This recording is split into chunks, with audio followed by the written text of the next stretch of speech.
Hello po sa mga Bicolanos all over the world. Yeah. So, kumusta man po kamo ngunyan? Hope okay man po kamo today. And if di po kamo okay, it's okay to not be okay. And just listen to this podcast and hope I make your day happy again. Yes. And I'm your host po balang for today.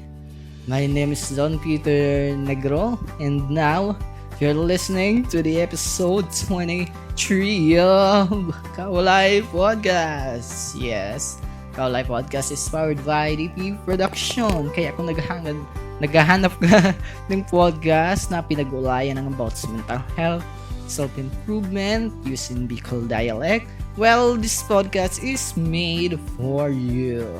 And kung gusto mo man nakahanap ng kadamay, tabak kang okay? Well, maghinanyo ka lang sa podcast na ini. Okay. So, bago kita start yan, gusto ko lang mag-thanks sa mga persons na naghinanyog kang mga previous episodes sa episode 1 to episode 22. Yan, thank you very much po sa paghinanyog and pag-support na din. Yan, tapos sa pag-follow ta sa iba't ibang podcast platform. Yan, thank you very much. And hope padalos lang po kamo mag-support sa Kaulay Podcast. At the end, if pwede, pwede mo nila i-share yung podcast na ini sa mga friends, family, para do kay man sila ng good vibes. Yeah, good vibes talaga. Tapos, makakuha man sila ng leksyon, okay? Yan. So, diba na kita sa sunod na part kang podcast na ini? Or episode na sa featured Bible verse. Okay. Featured Bible verse na today is nawala ba? Okay. Ini po, Talinhaga 15:5 or in English, Proverbs 15:5. Yan. So, ano kaya yung lesson na makukatayg di? Applied siya guys. Halimbawa, pag may sarong tao na nagtuwid or tinanos kita, siyempre, baka kita perfect. May pagkakataon man na mapasala talaga kita. So, ano kaya yung pwedeng mas magayon na reaction o gibunta pag dinidisiplina or tinatanos kita. Yan. So, po yung mas mabasa ta sa Proverbs 15:5. Yan. English muna. A fool disrespects his father's discipline, but a shrewd person accepts correction. And yun po yung mabasa ta sa Bicol. Ang mangmang daig nagalang ang disiplina kan sa iyang ama. Pero ang taong aliston isip, inakako ang pagtatanos niyan.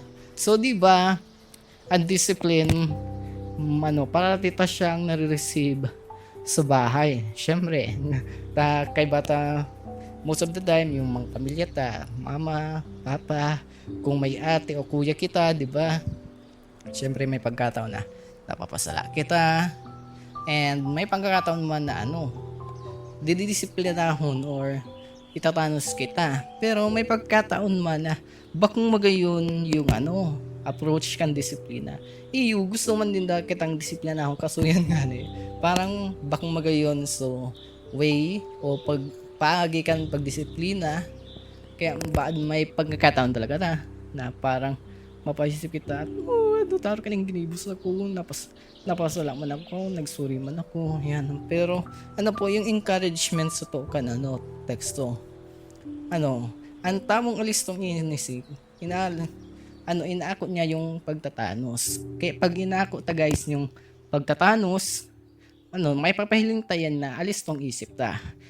Kaya instead na halimbawa, nirapado kita, or inanggutan kita, instead na maggurub-ngurub kita, pwede taman magkalma muna. Deta mo na di mo na kamo magkaulay sa kay tong mama papa mo or ni ate kuya habang anggot ka. Mag-isip-isip ka muna kung hadotar kay tong yung pagtatanos. Kung ma-realize ta na okay, gets ko na. Yan. So, di ba, ipinapahiling ta kaya na broad or mature na kita mag-isip. Kung data inaako yung pagtanos, kita man sa ang dahil mapapahamak, di ba? Halimbawa, inanggutan kita ni mga papat, late na nga ni kit na nakauli. Yan. Bakong magayon yung approach kang pagdanos na to. Pero kung mag-post muna kita for a minute, tapos isip-isip mo na taro ka to yung sinabi nila. Tapos ma-realize mo na, araw kayo to pala sa approach yung data. Gusto man ka mga parents mo na, maging safe ka. Tapos ang unyang baga, bakong ng, halos dakol na krimen baga ang nangyayari, di ba? Gusto man kang parents na maging safe kita, kaya yan. Instead na, lesson sa Bible verse na day, instead na mag-ngurub-ngurub, ako tayong pagtratanos na pagikayan, kita man sana magkikinabang. Okay, yan. Napahaloy pati yan. So, duman na po kita sa pinaka main topic for this episode. Okay. Comfort cards version 1 yung gagamitin ta. Okay. Tapos, may napili na pa kong hapot. Yan, may siyang category, kaya straight na kita sa hapot. Yan, sabi po may oras ba na mas pinili mong manahimik kaysa mag-open up? At bakit? Yan, so ulitin ko. May oras ba na mas pinili mong manahimik kaysa mag-open up? Bakit?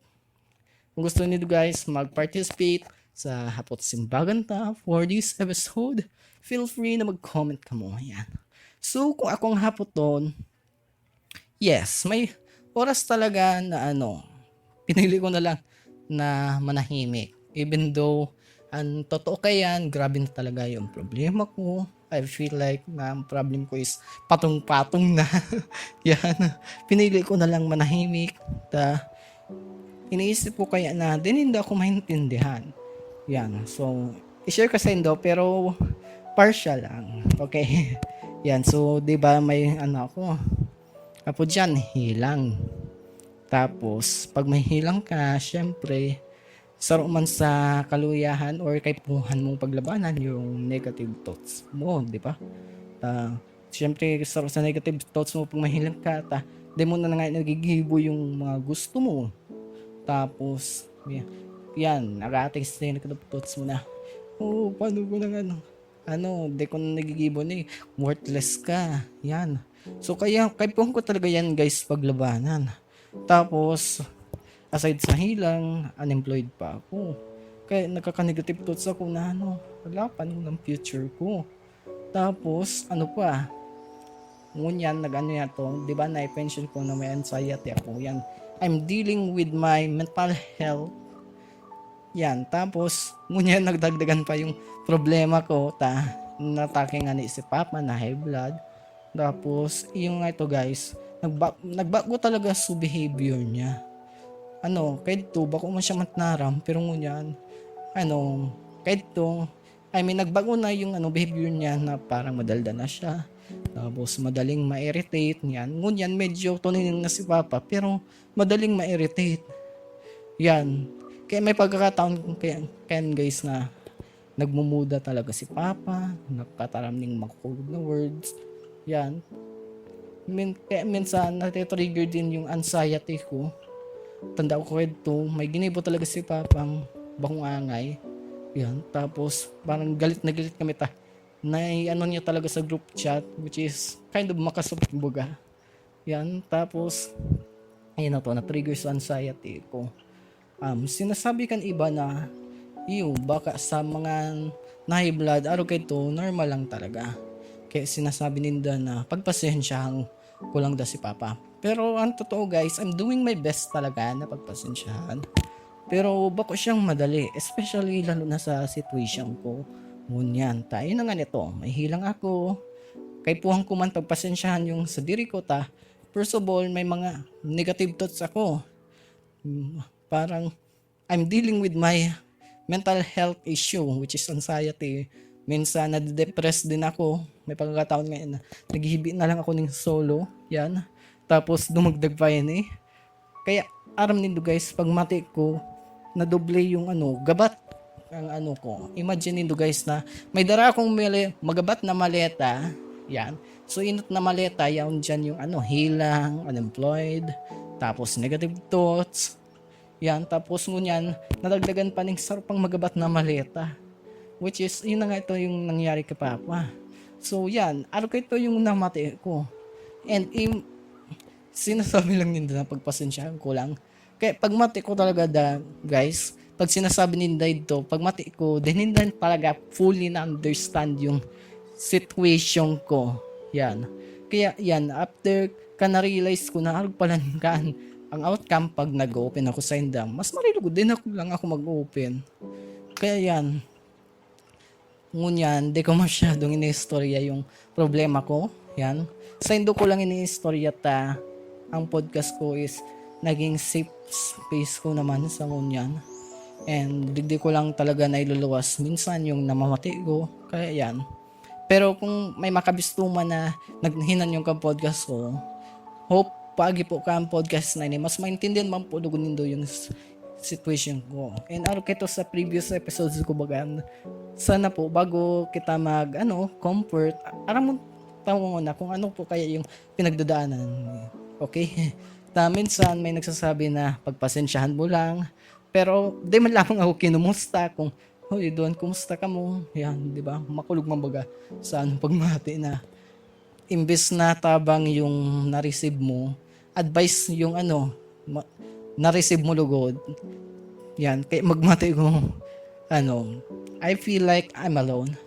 Pero somehow may mga tao na padagos na nagtatawa ng support sa ko kahit may problema. Kaya thank you very much po talaga sa inyo. Okay. So yan po, yan yung dahilan. Kaya minsan din ako nag-open up.